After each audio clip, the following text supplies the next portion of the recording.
Welcome to another episode of Ask Dubey, brought to you by our friends at Bet365. Want to get in on the action in the Stanley Cup playoffs? At Bet365, they got you. From game props, player props, totals, and money line, you can even bet on futures like series winners, conference champions, the Stanley Cup champions, and much more. Whatever your bet, it's never ordinary at Bet365. Download the app and get in on the game, an official partner of the Stanley Cup playoffs. Must be 19 and older. We've had a week off. My buddy Bordsy, it's always good on Bordsy's bankroll. If you check out Oilers pregame and Oilers after dark, he's always got some juicy Oilers heavy parlays that are a lot of fun to follow. So make sure you're doing that and always be responsible. First things first, Oilers get it done in 5 in an exciting game, another exciting game in Dallas. Oilers got out to a crazy hot start, looked like they couldn't miss. But Dallas snuck their way back into the game, and fortunately for Edmonton, Connor McDavid steps up huge at just the right time. Things felt like they were tipping in the wrong direction, and who else but Connor McDavid to turn on the Jets and silence the crowd 4-2. It's a great game by the Oilers. The biggest thing they wanted to do was get out to that hot start, and they did that plus some. I just like the way that this team is responding to all the different adversity that it's facing in different games. It just doesn't seem to matter what happens in these games. They find a way to hang in there, to not let it get out of control, especially in this Dallas series. They didn't let the momentum get going too crazy. They always found an answer. They found a way to either shut it down or respond, especially in that game 5, 2 different times. Great responses. Start of the third period, Dallas puts it within 1 goal. And the Oilers respond with Evander Kane, lucky one behind the net. But this team just seems to find a way, and they're so businesslike going into their second Stanley Cup final. It's just a different feel this time around. You see Connor McDavid in his interviews. You see these guys talking. Last year, for good reason, everybody was super excited to be in the Stanley Cup finals, to get there. They hadn't been there in a long time, and they had to work all the way through to get there. And this year, it just seems so businesslike. Every single series, it's, yep, we got that job done. On to the next one. We know what our final goal is. It's not just making the Stanley Cup finals. It's winning the Stanley Cup. And what a better way to have an opportunity for a little bit of revenge against a really good Florida Panthers team.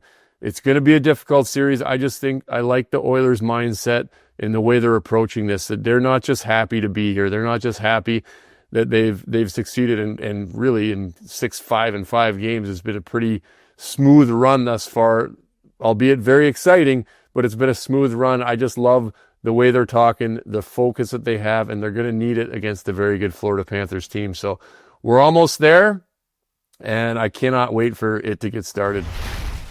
All right, let's get to the questions. First question from McKinnon K. Thoughts on pulling a starting goalie so early in an elimination game? What does that do to your team morale? Should Oettinger have started the second period after being pulled in the first? Well, technically that's 3 questions in one, but we'll answer all of them for you.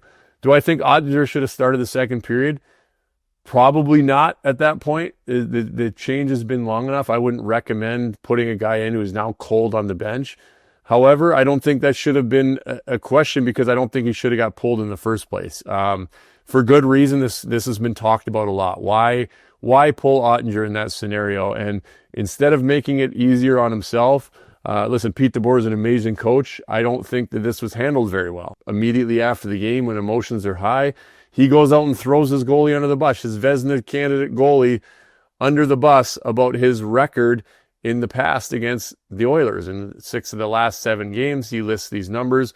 Well, it sounds eerily to me like a coach's record as well, and a team's record. And so to put that on strictly your goalie, who is the only reason you're here in the first place. He's played superhuman in the first 2 rounds, and even in some of these games against the Oilers, he's played extremely well.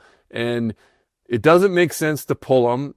Neither goal were bad. You have a breakaway, and Corey Perry standing at the top of the crease. You could freeze frame both of those, and there is a guy standing by himself, without anybody within a stick length of him, scoring a breakaway and a one-timer in front of that happened to be your first 2 shots of the hockey game. Now, yes, you can't control what shots are going to come and how they're going to happen. Sometimes you're going to get those chances. But if you're going to give up those 2 chances as the first 2 shots of the game, they might go in. and you have to be more confident in your goaltender to let him play it out. This is a veteran guy. Yes, he's young. He has a crazy amount of playoff games under his belt and playoff experience. So this is not a young guy who's shown that he's shaky and hasn't performed. This is a guy who got you to this spot in the playoffs, who's played a significant amount of playoff games and has that experience to be able to bounce back. And he's quite obviously your best option. Casey DeSmith came in, played fine. Didn't play bad, but he didn't steal anything. He didn't do anything that Oettinger wouldn't have. And listen, if Oettinger stops one of those three that DeSmith let in, it's a different hockey game. And so I don't understand it. Listen, I think that the team morale side, I think obviously it's going into the summer, but I think the comments after the game are more hurtful as far as going forward than the actual pull during the game. Coach is a coach. He's allowed to do what he wants. He can make any decision he wants, whether you like it or not. So if that's his decision that he made in the moment at the time that he thought was their best chance to win was to take Oettinger out and give the team a jolt, that's fine. I think the comments afterwards are what are the most hurtful in the moment and going forward, that you just threw your Vezina candidate goalie under the bus.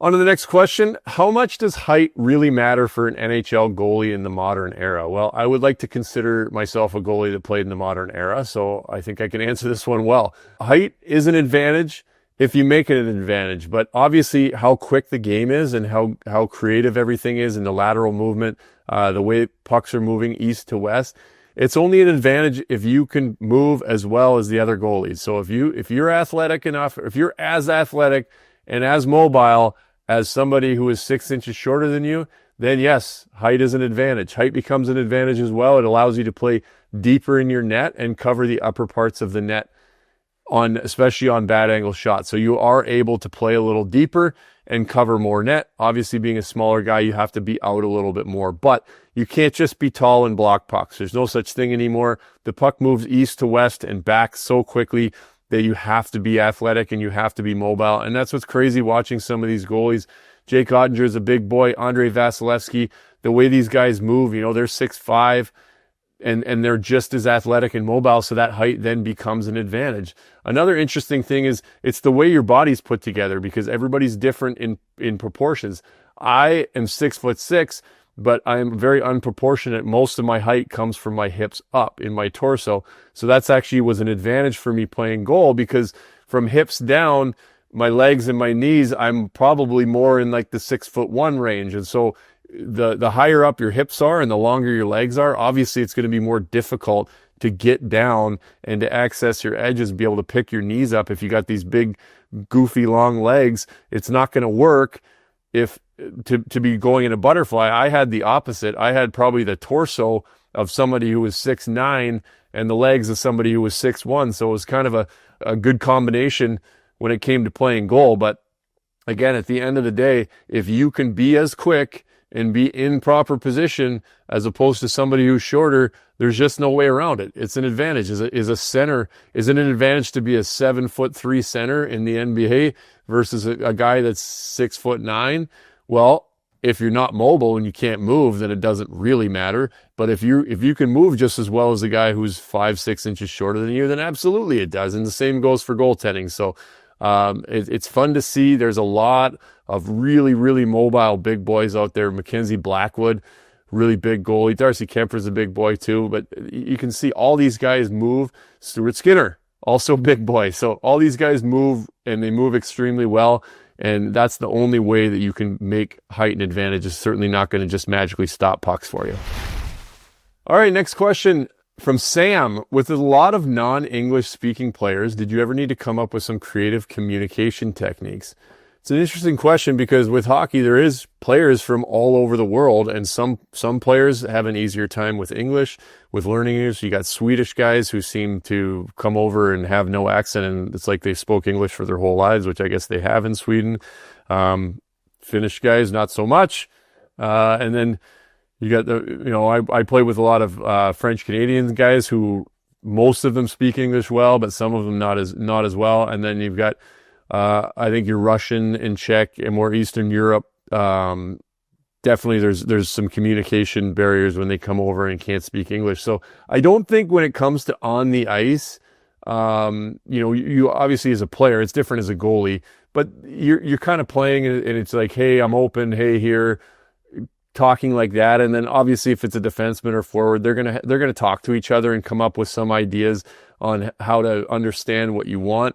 I think a lot of it is just dressing room stuff and teammate stuff where you want to get to know somebody and get to know them as a teammate. And it's important to find ways to talk to that person. A lot of times, if somebody comes over and they're younger, or even if they're not and they don't speak English well, it's hard for them to come in the room and be open. So they tend to be quiet and don't talk as much. And so I think it's important to go and go out of your way to sit with that person and to understand them. And I've had a lot of times with Russian guys that through the American thing and stuff that I didn't necessarily get along with really well to begin with, and then it's important to they come from a different part of the world. They had they grew up differently than you, and whatever that is, and that kind of goes for anything. But if you don't get to know the person and talk to them, and it's harder to talk to them because of the communication barrier and the language barrier. So you just have to try a little harder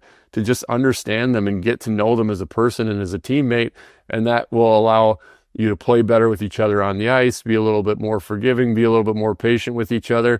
And it's a super important thing when you're playing with somebody for an entire hockey season or even longer. Okay, next question is from YEG Exotic. What was your go-to sweet snack, either before game or to get you wired up? Before a game to get you wired up, or an after-game treat? Okay, I love my snacks, but before the game, I would have a snack. I'd usually have a bagel or something, kind of boring, with whatever I felt like at the time, peanut butter or something. But that was before the game for some energy. When it comes to sweets, this brings me to one of my favorite parts that I missed so much when I was done playing: pregame meal on the road, especially on the road. We were fortunate. One of the best things about traveling was the way that we got to travel. We were spoiled. We got to take a private jet and stay in these awesome places. We were usually staying at the Ritz or the Four Seasons, some really, really nice hotel, and I miss that stuff. I don't miss being away from home, but we just got treated extremely well. And the meals at these places, we come to pregame meals, and probably at the end of my time in Minnesota was like the peak pregame meal that I ever had a part of. When Matt Zuccarello got traded here, he brought this idea that they had with the Rangers in. So normally you go in and it was a big buffet of basically everything that you could imagine, from steak, sweet potato, chicken, salmon, different pastas, different sauces, all the salads, vegetables. I mean, hard to describe. It's pretty much everything you could imagine was there. And when Zuccarello came, he brought this idea to have a pasta chef making stuff for you right there. So on top of all of this, now we would go to pregame meal and there'd be a chef there, and they had all of the ingredients laid out. And so you guys could go up there, tell them exactly what kind of pasta you wanted, all the different ingredients, all the different sauces, and they'd make it fresh, like right in front of you. And it was like my favorite thing. I'd go to pregame skate, playing or not, and I worked my butt off a pregame skate, and coming on the bus, going to the hotel after. I was so excited for this meal. And then the best part of that meal was the ice cream afterwards. And I know the game's gotten younger and they're more focused on nutrition, so I don't know how many teams have the pregame meal ice cream left, but it was the best in these places. The Ritz-Carlton ice cream, vanilla ice cream with caramel sauce. Yeah, it's actually embarrassing to think about how much I looked forward to that. And obviously you can't have too much of it. It was just one scoop with some caramel sauce, because that's going to sit a little heavy, but the game was a good 7 hours away still. But every single pregame meal, I would look forward. The pasta was great, but I would look forward to that vanilla ice cream with caramel sauce. All right, that's it for questions this week. To wrap things up, let's have a series prediction for the Stanley Cup Final. Rematch between the Oilers and the Panthers. I'm going Oilers. It's got to be in 7. Listen, hopefully they take care of it in a shorter time. It's just hard to imagine these two powerhouses going against each other and having it not go to 7. And the reason I like the Oilers in 7, multiple reasons. everything we've talked about this whole playoff, the depth scoring, the team defense. Stu Skinner's playing great, but I think the two things, if they do get to a game 7, that are going to help the Oilers this time around is, number one, knowing what to expect, having that hunger that they've had to win, which is why I think they could do it in less than 7. But at the end of the day, if you get to game 7, that home ice advantage is going to be the game breaker for the Oilers. I don't care. They've been so good at home in these playoffs and always are so good at home. So if it does get to that game 7, I think that advantage is going to be Rogers, and how crazy the city's going to be and how crazy loud it's going to be. And to be able to host a game 7 of the Stanley Cup Final would be absolutely nuts. And I think it would be advantage Oilers. So I'm going Oilers in 7. And lastly, one thing I'm super excited about that I wanted to let you guys all know about is I just recently launched a website that's a new program of mine that I've been working on for a long time. It's called Dubnyk Development. The website is dubnykdevelopment.com. Please go check it out if you have a young goalie. The ages are peewee, so 12 and up, all the way through pro. It's open for anybody. And the cool thing about this program, you'll read about it on the website, it is a mentorship program. So it is a little bit of on ice if you're in the Minnesota area, but there is a remote program that is available to anybody in North America, and it is video review, text, phone, email communication with players and with families throughout the year, just a full spectrum mentorship program throughout a hockey season. So I think it's a very unique thing that isn't really out there and it hasn't been offered. And it's available to people in Edmonton or Edmonton Oilers fans or whoever's watching this. Please feel free to go and check out the website. I'm super excited about it. And you can send in your contact information or apply. It'll come to me and I will get back to you. So as always, send your questions with the hashtag AskDubey to all social media platforms. Drop your comments or questions in the comment section below on this YouTube channel, and we'll get to them next week. Today's episode was brought to you by our friends at Wilhauk Beef Jerky. Only the finest tasting meat products earn the Wilhauk name. Made from 100% pure Alberta beef, Wilhauk Beef Jerky is aged, seasoned, marinated, and smoked to savory perfection. You can find their beef jerky, sausage, and other products exclusively out of their Leduc location, or you can order online. Get your jerky on at wilhaukbeefjerky.com. What's up, Nation citizens? If you like that video, then you need to be subscribed to the Oilers Nation YouTube. Podcasts, live shows, exclusive interviews, and analysis. Everything you need from your favorite voices at Oilers Nation. And you don't want to miss any of it, so hammer that subscribe button.